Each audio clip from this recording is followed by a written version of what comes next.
Yo. Good morning, ladies and gents. Welcome back to another YouTube once again. I think this is the second week running. It might not be. We might have missed last week. But anyway, we're back with another video. As I said, we're keeping them nice and consistent where possible. And today I thought, you know what? I've got time. Let's film a YouTube video. I think I mentioned this in last week's video. The reason I want to start posting on here again is because I mainly post on like Instagram, and with Instagram obviously it's what they call short form sort of content, where like it's good for getting sort of like views and building a following, but you don't really get to know the person. Obviously most of the stuff I post, for example, if it's a reel, it might be like 30 seconds long. You're never going to understand someone's sort of like personality and things like that through a 30-second clip. So I thought if I can start posting on YouTube again, people can actually realise what I'm actually like.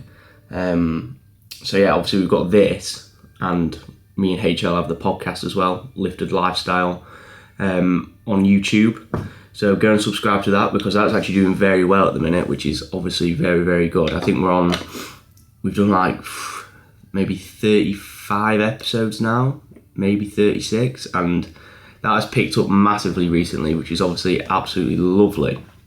Anyway, today is Thursday the 8th of May. It is currently 6:53. I woke up at about 5:45 this morning, maybe 5:30, 5:45, showered, prepped all my meals last night, so they're all ready for today. So I literally got up, showered, brushed my teeth, sorted the trim out, as you can see. It's not looking too dusty today. And I drove straight to the office, stopped, got a coffee on the way, and now it's 6:53. So I'm in the office, and in today's video, we have, what day is it? Yes, Thursday, I think I mentioned that. We have push and arms, so probably my favourite session of the week. So again, it's a good reason to document it for the tube. So we've got push and arms. But first, I'm going to give you an update on how the diet's going. So we're now sort of like 2 weeks in, and I am 2 kilos down.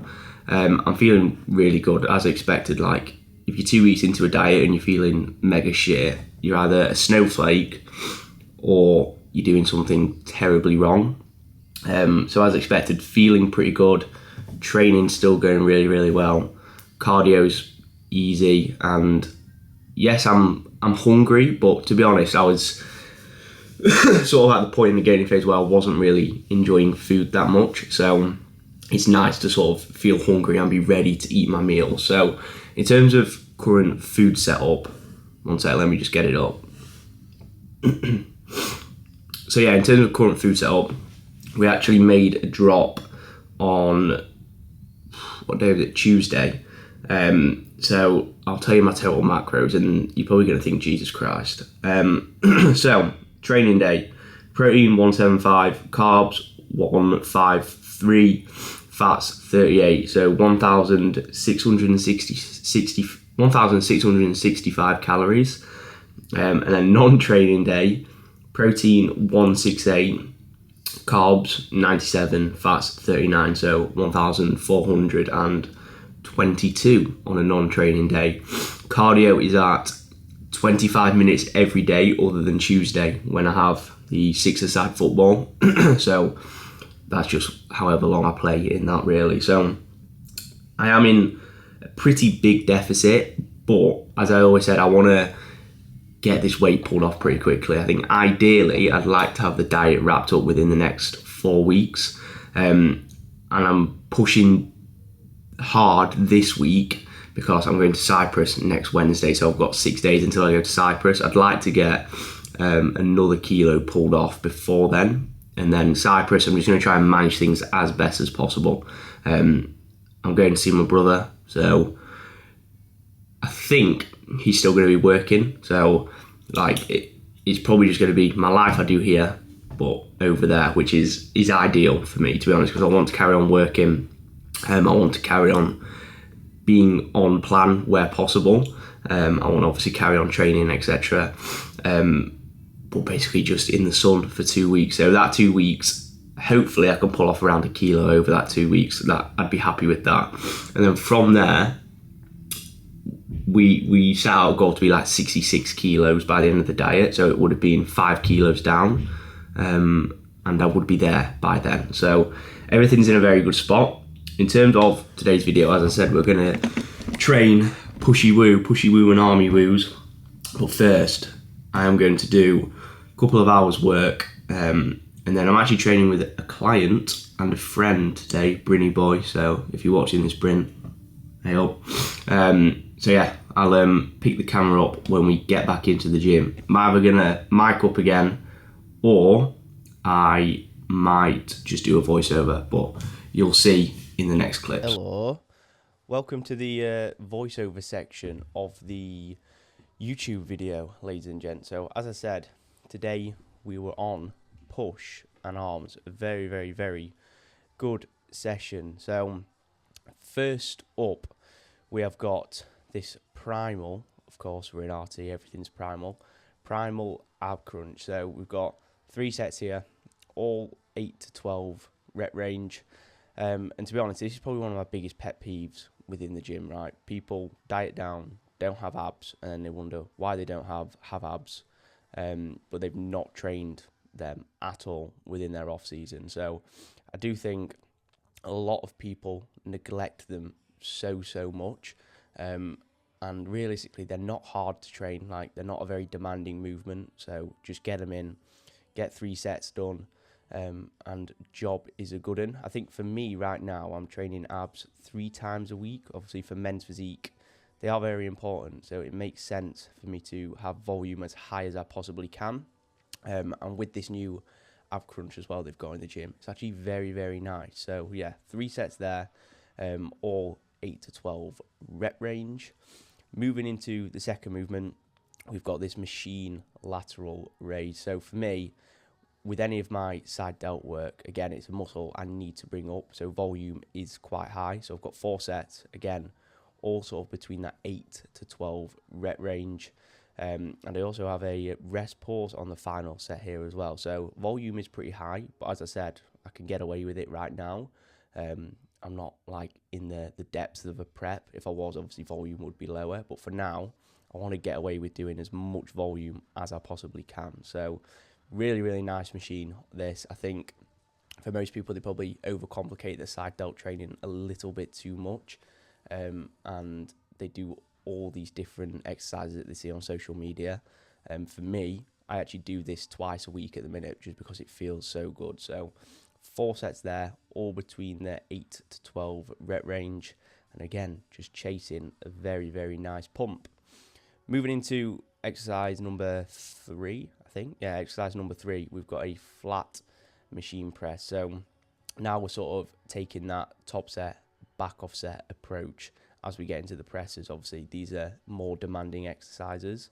So 2 sets, 1 6 to 8, and then 1 sort of like 8 to 12. I've been finding recently, for me, I've been really enjoying just training within that sort of 6 to 10 rep range. That just seems to be what feels best, but also what I enjoy the most. I find that anything sort of 12 plus, I almost start gassing out and my CV starts going, and I sort of seem to lose tension on the muscle I'm actually trying to train. So that's why I've been sticking to sort of more 6 to 10 rep ranges. But again, this machine's actually really, really nice. Obviously, I've been training at RT now for a good few months, and I didn't have this in until a couple of weeks ago. I think it was Louis Blackmore. I saw him using it. It looked really, really nice on him.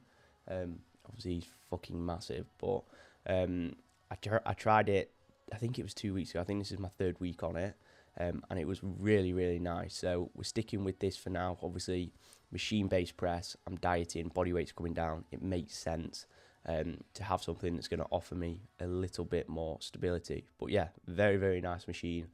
Enjoying that very much. Moving on to the 4th exercise, we've got a high incline Smith press. Again, 2 sets, same rep range as the flat press that we've just done prior to this. So a sort of 5 to 8, 6 to 8, and then an 8 to 10 for the back off as well. So my main goal here with this high incline Smith is I want to get a little bit of front delt work in, but also really tie off that upper chest as much as I can. Obviously with me, my sort of like top line needs to be better. Like my chest is pretty good, but sort of like the sort of clavicle area, if you like, could still be much bigger. So that's why I've got this high incline Smith press here. It does feel really good. The only issue I have with this exercise is the Smith sometimes can feel a little bit sticky. I don't know if you'll be able to see on the video, but you sort of get halfway through the concentric and it gets really sticky. But it still feels really good. And for me, like my connection with my upper chest is actually really good. So yeah, this feels mega. I'm loving this at the minute. So again, 2 sets there, 5 to 8, and then 8 to 10 feels really good. Moving into the next movement, which is sort of the last compound / pressing movement, if you like, of the session. We've got a free weight dip, and I haven't been doing these for a very long time, since the Rotherham days. I think it was before prep started last year. It was the last time I was doing any form of dip. I've had these in again for a couple of weeks now, and I don't know why I've not been doing them. They just feel so good. The amount of range that I feel like I can take my chest through is ridiculous. Like the stretch feels absolutely brutal on here. Obviously with already having a lot of blood within the chest, I think that helps massively in terms of reducing the risk of injury here. So again, I've got 2 sets, trying to just be careful with my volume within this session on my pressing work, because I notice if I take things too far, that's when I start seeing like detrimental effects to recovery and then progressions within the gym. So 2 sets, again, I sort of aim for a lower rep set, 6 to 10, and then a slightly higher rep set of like an 8+. But again, really good, really enjoying this. I think this whole session at the minute is just flowing really nicely, and everything feels really good. Moving into the second to last exercise, I've got a daisy chain press down, which again just feels mega. Like you don't need to use much load. I think that's one thing I've realized with my tricep training is the reason why my triceps are pretty shit is because I've always tried to take the approach of trying to get stronger every single week, when realistically with arm training it just doesn't really happen. It's never going to be as linear as it would be on your sort of presses and things like that. And my biceps are one of my strongest body parts, and the only thing I've ever focused on with my biceps is just getting a really good connection and making sure my biceps are really pumped since like the day I started training, and they're probably my strongest body part. So there's clearly a reason why triceps need to come up. So that's why I'm taking that exact same approach with triceps as I now do with biceps, if that makes sense. So again, 3 sets on here with that daisy chain, just so I can get a full range of motion, drive that arm right back behind my torso. Again, feels really good, just making sure I'm getting the fattest pump that I can. And then the last movement of the session is obviously the face away D-handle cable curl. And again, bicep training for me has always been very good. I pretty much connect with any kind of curl. I think one tip I'd give you if you're struggling to connect with your biceps is always look to do exercises where your arm is going to be slightly behind your torso, and you're going to be loading that length and range a little bit more, and then you've got a little bit more of a drop off into that shortened position. I think for a lot of people, if you are struggling to connect, that will work quite well. Again, volume on here slightly higher, 3 sets, all sort of like 8 to 12 again. And yeah, a solid movement, an absolute staple of mine. And yeah, that's the session done. Right, boys, that is session wrapped up, pushing arms. Hopefully you enjoyed the voiceover. When I recorded it, I was struggling with the old hay fever a little bit, so if I'm a little bit sniffly, that's why, so apologies for that. But session was a banger, and I don't really say that often because I'm quite like particular and I like everything to be perfect in the session to say it's a banger, but that was absolutely spot on. Literally numbers progressed every single exercise, which just goes to show, right, whatever food you're on. Like, my food is low. If you go into the session the correct mindset, and just get freaking switched on, brother, you can still progress. So that is the main key point from this video, is go in there and progress at all costs, and you're going to keep all the muscle and grow muscle. So yeah, very good session. The look post workout as well, I've not had much movement on the scales the past couple of days, but I feel and look substantially leaner, which is nice. I reckon tomorrow or the day after I'll get a good drop. By the way, I'll be playing like some clips post workout here of how I looked. But yeah, I'm super happy with how I look. Like I said, maybe 2 kilos now I want to pull off, and then I'm in a perfect position to look pretty sick for holiday and start reversing into that holiday, get my food back up and just fill out as much as possible, and take over some beach club. So yeah, very good session. I'm going to end the video there because the rest of the day is literally just working bits and bobs. So yeah, thank you for watching. Next video, I'll probably record a full day of eating to show you what I'm actually eating for 1,600 calories, whatever it is. So yeah, hope you enjoyed. Please like, subscribe, share it to your story if you're watching your Instagram story. Let's try and grow the channel a little bit more. But yeah, cheers, and I will see you in the next video.